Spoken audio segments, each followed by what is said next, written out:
people, welcome back to my channel, Serenity.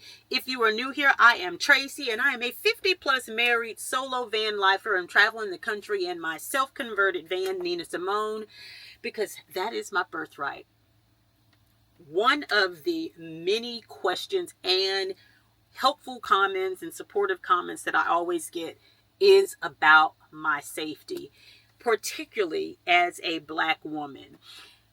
Yes, safety for women is indeed a huge subject, especially when you are traveling by yourself. But it is very different when you are a Black woman because, as Malcolm X said, Black women are the least protected, least respected, least everything. Nobody cares about us. Our tears don't matter. We go missing, it doesn't matter. We're killed by the police, it doesn't matter. It just doesn't matter. We are not important to anyone but our families and friends and YouTube community and so forth. I actually have a ebook. It's called RV and Van Life Safety for Black Women. I will make sure you have the link. It is a 46-page guide with links to products and things of that nature. So I get these comments all the time. Please be safe because you know the world is crazy and so forth. And people are absolutely right. It is very paramount to me and my husband, and was when I started this, and still is while I am traveling. And I have a number of safety precautions in place. And as you all know, I do not share what I have for safety. That is my first tip. If you're going to be safe, you don't need to be telling people what you have to be safe, because first of all, they already know what you got, so they know how to come for you. So I never share what I have to keep me safe. I'm not going to share that with anyone because, again, I'm not safe then. So if I have the element of surprise, if someone were to break into my van or try to harm me, they don't know what my weapons are, so they don't know how to come for me. So there's that element of surprise. And it just doesn't need to be something that you advertise.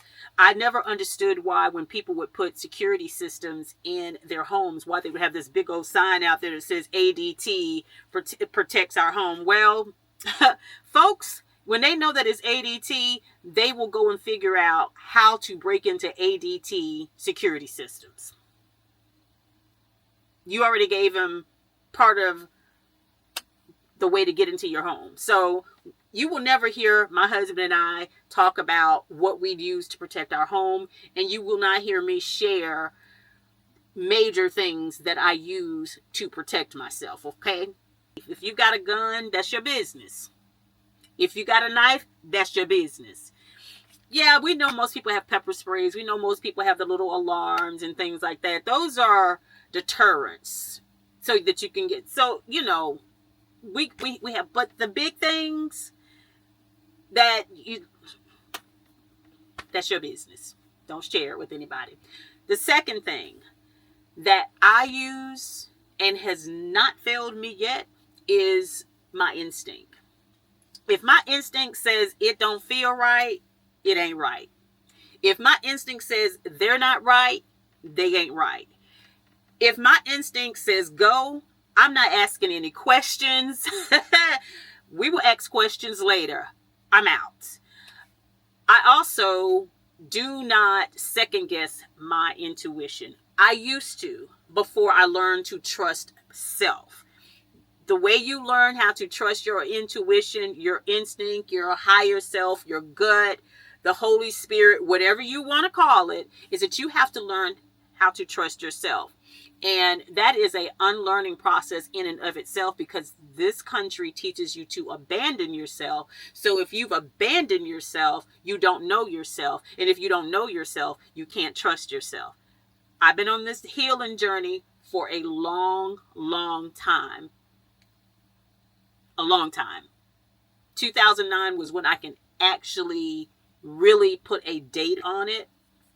Y'all, it's a little fly flying around in here. So if y'all see me reach up and do something like that, because I can't stand bugs. And yes, I'm going to have to wipe that up. But it's a little bug flying around. I'm going to get it. I'm going to get it. But anyway, if you have been taught to abandon yourself, your needs, your desires, what's hurting you, rest, all the things, it's very hard to trust yourself. So you have to, because if you don't know who you are, you can't trust yourself. So you don't know whose voice is speaking to you. And that's the first thing. You have to learn how to trust yourself. And that is an ongoing process. I am still learning how to trust myself. But when my instinct, the hairs on the back of my neck, or something just don't feel right, I don't question. I do not question. I get to moving, get to stepping. That's the second thing. The third thing is I am daily practicing my situational awareness. I am daily observing who is around me, what is around me, the noises, the type of car activity, the type of trash, the roads, how things are maintained. I am constantly looking at those types of things.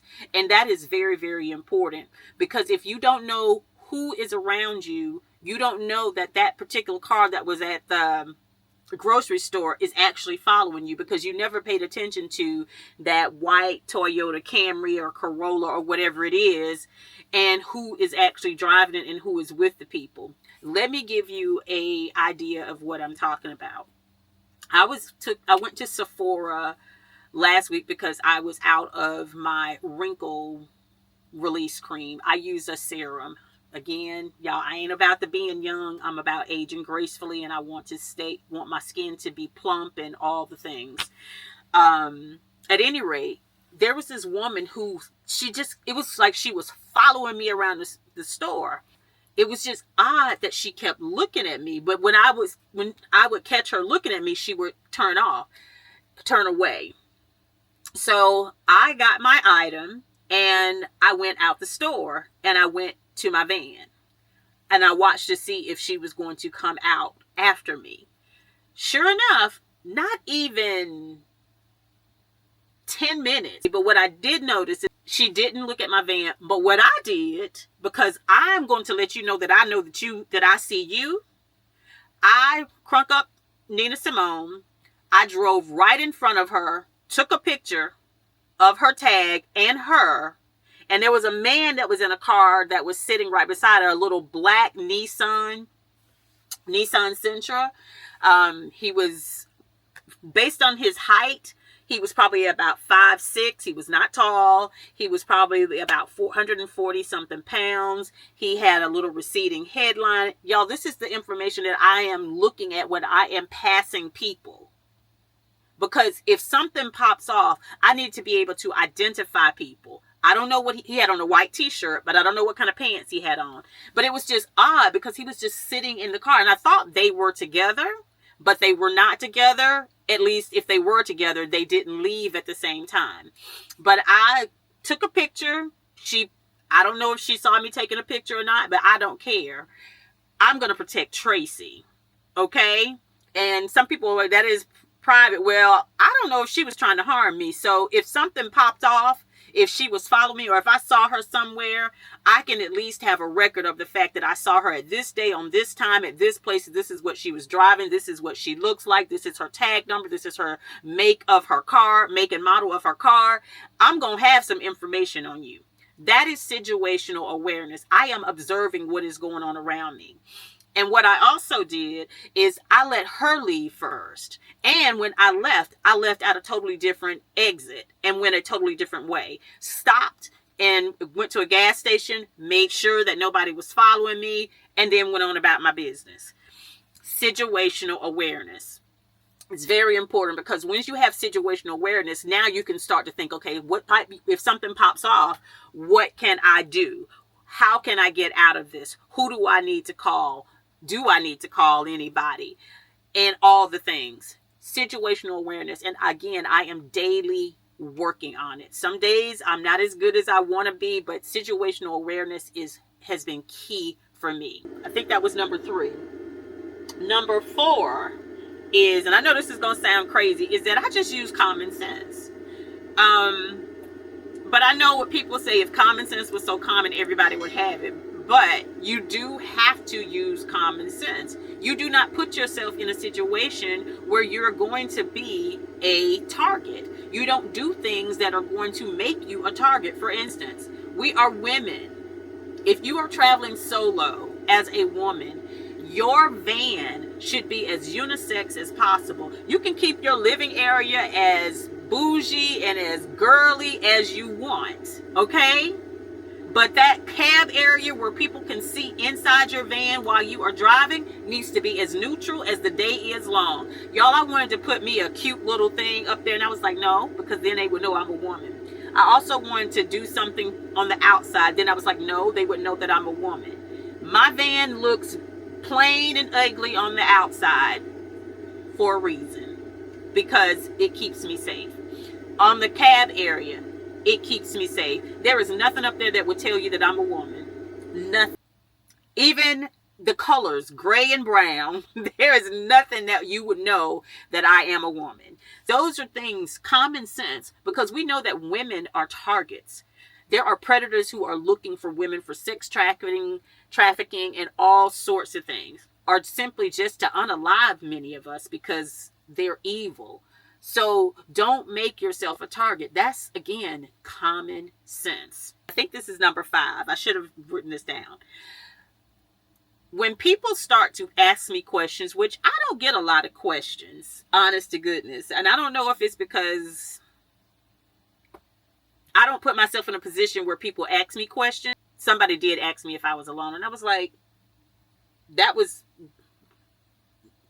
why you need to know that? And that was when my van got stuck. And it's when they started asking me questions, I immediately got in my van, locked my door, and I had already called 911, and I let them know that the police were on their way. But when you start asking me questions about whether or not I'm alone, you don't need to know that information. And why does that matter if I'm alone? No. So I completely, my antennas go up when people start asking me questions. When they start asking me questions, I also start to steer the conversation. If they ask me if I'm alone, I'll ask them, are you here alone? Are you here with your family? I always return the question with a question. I never answer the question. So I'm steering those conversations, and I'm making sure that I use words that show that I am not alone. I think this is the 6th thing, is I am not always on my phone. Especially when I am out and about and I am sightseeing. I don't always have my phone. I don't keep my phone in my hand. I keep it in my pocket or in my purse. But I keep my head on a swivel because I need to see what's coming at me. I also need to be focused on what's on the side of me. And I also need to know what's going on behind me. I don't know if you all heard about the woman who was attacked in New York. A man actually took his belt and lassoed her with his belt, pulled her down to the ground, pulled her in between a couple of cars, and assaulted her, essayed her. She survived, and I think they caught the person. I think it was dusk. I don't know if it was nighttime. I can't remember. Even if it was 3 a.m. in the morning, he had no business assaulting her. It wasn't on her phone. She was just minding her business. But me, I'm doing this. I'm looking. I am constantly looking side to side. Sometimes I will stop and look behind me to see who is behind me because I need to know. And I can't be on my phone if I'm going to be safe and secure. You cannot be on your phone with your head in your phone. I don't know why people need to be in their phone all the time anyway. Ain't that much. Anyway, that's another story for another day. The next one is a campground or wherever I'm going to be staying. First of all, I'm going to get there in the daytime. I am not going to get there at night unless something has happened and it has prevented me from getting there. And if something has happened that's prevented me from getting there, 9 times out of 10, I'm going to find a Walmart, a Cracker Barrel, a Costco, a Home Depot. I'm going to go stay there overnight versus trying to go travel on the highway. Again, I'm using common sense. If my vehicle breaks down on the road as a woman, but specifically as a Black woman, I am not going to get the help that someone else is going to get. Secondly, I do not want my family worried about me. So if I break down during the day like I did in Quebec City, at least I can get somewhere and be in a safe place by the time it's dark, like what happened there. Okay. I don't play those types of games with me. With me. I love me some me, okay? So I arrive, and I do have a rule. It's a 333-444-555, depending on the year, the time of year. For instance, it gets dark 8:30 now. So as long as I am where I need to be between 5 and 6 p.m., that gives me plenty of time to scout out locations that I've already looked at on freecampsites.net, Campendium, HipCamp, iOverland. I'm going to drive only 300 to 400 miles a day. I'm going to drive only 3 to 4 hours a day.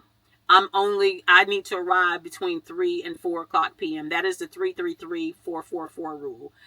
3 hours of driving, 300 miles, arrive by 3.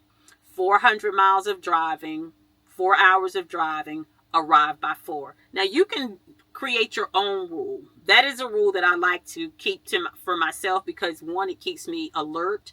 I'm not as exhausted. And again, I am arriving during the day so that I can search the places. I can go right around and see where I might want to be.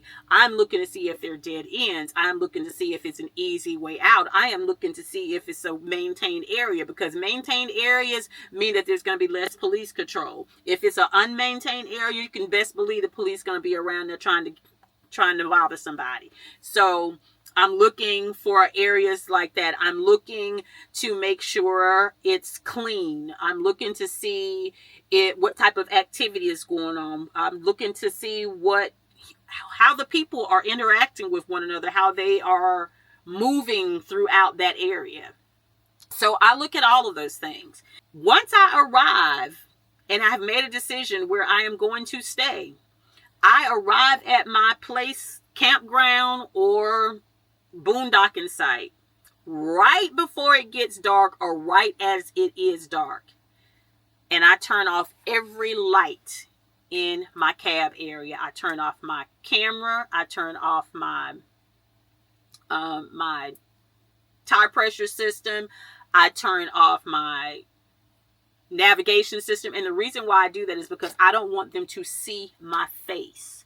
I do have tint on my windows, but I do not want them to see my face, nor do I want them to see that there may be only one person in my vehicle with me. So the stealthiness of moving in and not letting people see my face works for me. And I like that. That is take that one, run with it. It definitely is a good thing. And as soon as I back in, because I'm always going to be in a position where I can get the Hammond Brown Jennings out. I'm not going to be nose in. I'm going to be nose out, or whatever position I need to be in to make sure that I will be able to get out. Because sometimes backing in is not the best way for you to get out. Sometimes you got to park perpendicular or whatever. But that's another story for another day.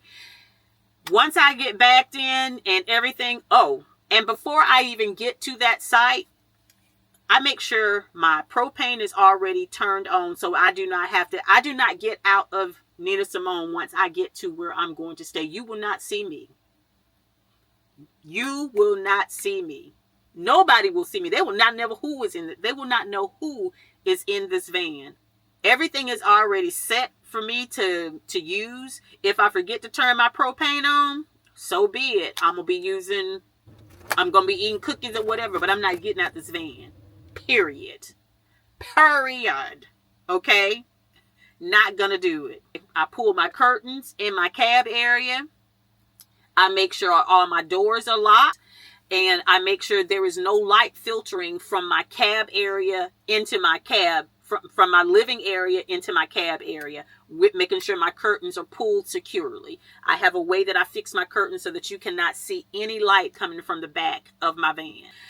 I do have some more tips, and I am definitely going to do another video on this, because there is so much more that I can share that will keep us safe as women, but particularly Black women. Because again, it is what it is. Sadly, the truth shall set us free. If you have some tips that you would like to share, or if you have a favorite tip that I shared or something that I shared that you were like, dang, I didn't even think of that, let me know in the comments, because I don't know everything, but I do know what works for me. And I do know that your girl is not going to be on no milk carton. You hear me? You hear me? You know what? I said I was going to give y'all another tip. But my last tip on this one is my family knows where I am every moment.